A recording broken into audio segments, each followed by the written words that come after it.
আপনি যে জিলাপি আজকে ভাজি করেছেন এখানে কোনো হাইড্রোস দেওয়া আছে কিনা সত্য কথা বলেন। স্যার রোজা কি মিছা কথা বলবো না, আমি রোজা আছি। এটা কি রান্না করেন? ভিতরে একটা রান্না করা আছে না এটা হ্যাঁ, এখানে কি কি আছে? সস, আর এখানে কি কি দেওয়া এগুলো? এটা কি? মশলা, এটা কি? এটা হলো টেস্ট এটা চিনি, এটা চিনি, এটা টেস্টিং সল্ট, এটা লবণ, এটা আচ্ছা। টেস্টিং সল্ট কেন দিচ্ছেন? আপনি তো বলবেন কথা, আপনি এখান থেকে দায়িত্ব না। টেস্টিং সল্ট কেন দিচ্ছেন খাবারে? কোন খাবারে দিয়েছেন? সামান্য রাইসে বেশি না অল্প ব্যবহার করা। এখানে তো রাখছেন আপনি। এটা কি চপ ভাজতেছেন? জি। এখানেও কি দিয়েছেন টেস্টিং সল্ট? জি না, কিসে দেন এটা? রাইসগুলো একটু কম দিন। না, টেস্টিং সল্ট দেওয়া যাবে না। টেস্টিং সল্ট দিলে আপনাকে ঘোষণা দিতে হবে যে খাবারের টেস্টিং সল্ট আছে, কি মাত্রায় আছে সেটা ঘোষণা দিতে হবে। অনুমোদিত হারে দিতে পারবেন, কিন্তু আপনি এভাবে ঢালাওভাবে দেখেন দিতে পারবেন না। বুঝতে পেরেছেন? এটা রাখেন, ফেলে দেন। এখানে তো বেশ সাফোকেশন আছে, বাতাস চলাচলের ব্যবস্থা আছে। ওই কর্নারে কি কি রাখছেন একটু বের করে দেখেন কোটাগুলো। আর জিলাপির কারিগর কে? ওনার সঙ্গে কথা বলবো। বুঝতে আচ্ছা, সবগুলো বের করেন। ওটা বের করেন, এই কোটোটা বের করেন, উপরে রাখছেন। হ্যাঁ ওটা দেখি। হ্যাঁ মেয়াদ আছে, ঠিক আছে। মেয়াদ উত্তীর্ণ কোনো উপাদান ব্যবহার করবেন না খাবারে। এখান থেকে বের করেন তো একটু দেখি। এটা দেখেন স্যার, জাস্ট ইম্পোর্টার এখানে লিখে দিয়েছে নিউ মার্কেট। ডিটেলসের কিছু দেখেন আর কি আছে দেখি। 27 সাল পর্যন্ত আছে মেয়াদ। আমাদের এটা আধা বেলা শেষ হয়ে যায়। ঠিক আছে, বাইরে চলেন একটু দেখি। এখানে কি কি দেওয়া আছে এই খামিরে? কে জানে? সিনিয়র জানে। সিনিয়রকে একটু আসতে বলেন। আপনি তো খালি হাতে কাজ করতেছেন, আপনার হাতের নখ দেখি। নখে ময়লা লেগে আছে, এটা ফুটেজ দেন। নখটা দেখান। নখে ময়লা রাখা যাবে না তো। আপনি হয় হাতে গ্লাস ব্যবহার করবেন অথবা সপ্তাহে 2 দিন পর, সপ্তাহে 2 দিন, মিনিমাম 2 দিন নখ পরিষ্কার করে রাখতে হবে। তো আপনার তো নখে ময়লা আছে না, এই যে কালো হয়ে আছে, ওটা তো আপনার এই খাবারের সঙ্গে যাচ্ছে মিশে। হ্যাঁ ময়লা দেখাচ্ছে না কালো? হ্যাঁ ভিতরে ময়লা থাকলে বাইরে বের হবে না। যখন আপনি এটা দিয়ে খাবারটা ধরতেছেন তখন তো আপনার এই নখের ময়লা খাবারে চলে যাচ্ছে। খাবারটা তো সেক্ষেত্রে নিরাপদ থাকবে না। আপনি গ্লাভস পরে নেন, হাত পরিষ্কার করে নখ কেটে নেন আর গ্লাভস পরে নেন। আপনি জিলাপি তৈরি করেন? জি স্যার। কি খামিরে কি কি উপাদান দেওয়া আছে? খামিরে খাবার সোডা দেয় আর বাসি ময়দা দিই। খাবার সোডা, বাসি ময়দা, ময়দা, বেসন বেসন আর ময়দা। ময়দা। ময়দা তো বললেন। হ্যাঁ এই স্যার। 3টা আইটেম দেন। জি স্যার। একটু সরেন দেখি। কি পরিমাণ খামির বানিয়েছেন আজকে? এই যে এই পরিমাণ স্যার, এটা লইছে এটা স্যার। এটা কি? এই যে খাবার সোডা দেই খাবার সোডা আর বেসন আর বাসি ময়দা দিই। বাসি ময়দা। ওই হাইড্রোসটা বের করেন। না হাইড্রোস নেই সব মুখ আমাদের এখানে পাইবেন না। হাইড্রোস এগুলো সব মুখ দেখেন। জিলাপিতে কোনো হাইড্রোস দেওয়া আছে? জি না স্যার। হ্যাঁ জি না স্যার। তেল কবেকার? দিল্লিতে আমরা আজকে তেল দিল্লির তেল দিলে দেয়। এই যে বাজলাম জিলাপি, জিলাপি বাজলাম এখন একটা সামনে হাতো। আপনি যে জিলাপি আজকে ভাজি করেছেন এখানে কোনো হাইড্রোস দেওয়া আছে কিনা না, স্যার। সত্য কথা বলেন। স্যার রোজা কি মিছা কথা বলবো না, আমি রোজা আছি।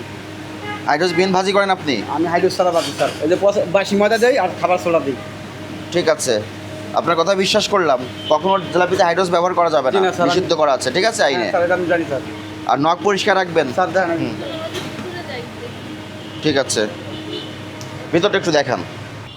রান্নাঘর কি ওটাই? হ্যাঁ আমাদের এটাই মানে ওখান থেকে ভিতরে এদিকে আমাদের সার্ভ করে। হ্যাঁ। আচ্ছা, এখন কিসের ডেট লাগাচ্ছেন? হ্যাঁ এই এটা মাত্র বানিয়েছেন দই বড়া, হ্যাঁ। গড়িয়ে ডেট দিচ্ছেন। আমাদের কি জিনিস আমরা ডেট দিয়ে আমরা 8-3-10 তারিখ।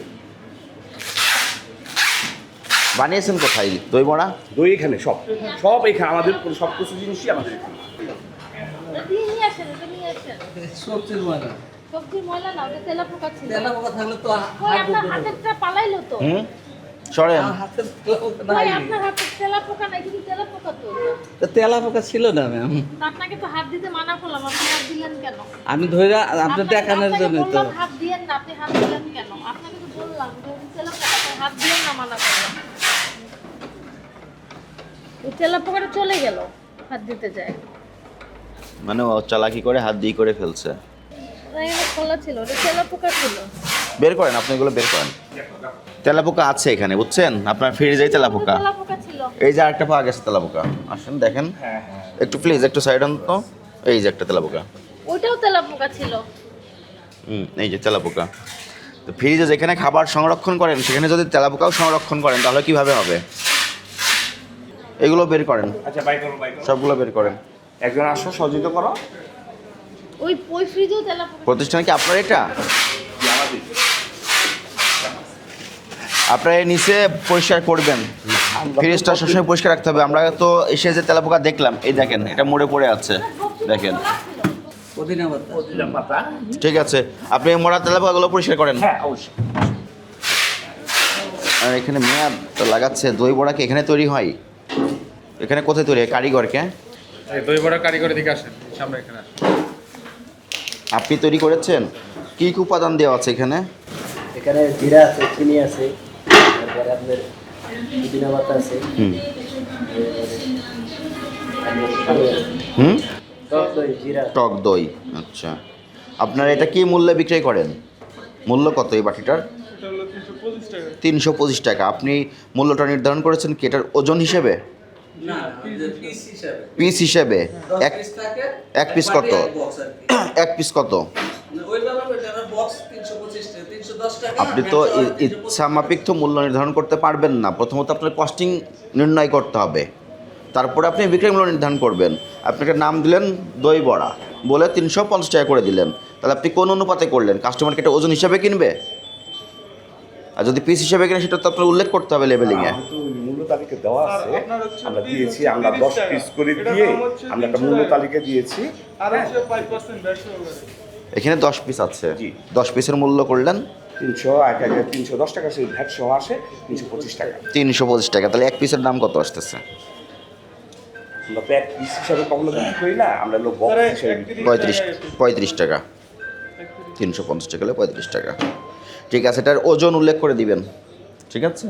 আমরা যেগুলো যেগুলো সার্ভ যেগুলো হালিমে আমরা ওই যে আর একটা লেবেলিং যেটা করতেছেন, উৎপাদনের তারিখ, মেয়াদ উত্তীর্ণের তারিখ, কি কি উপাদান দিয়ে তৈরি, উপাদানটা আপনার থেকে ঘোষণা দিতে হবে। আচ্ছা বুঝতে পেরেছেন? যেমন আপনি বললেন এখানে কি কি দিয়ে আছে বললেন? জিরা আছে, টক দই আছে, চিনি আছে, দুধ আছে। কোনো মানুষের কোনো খাবারে অ্যালার্জি থাকতে পারে, পারে কি না?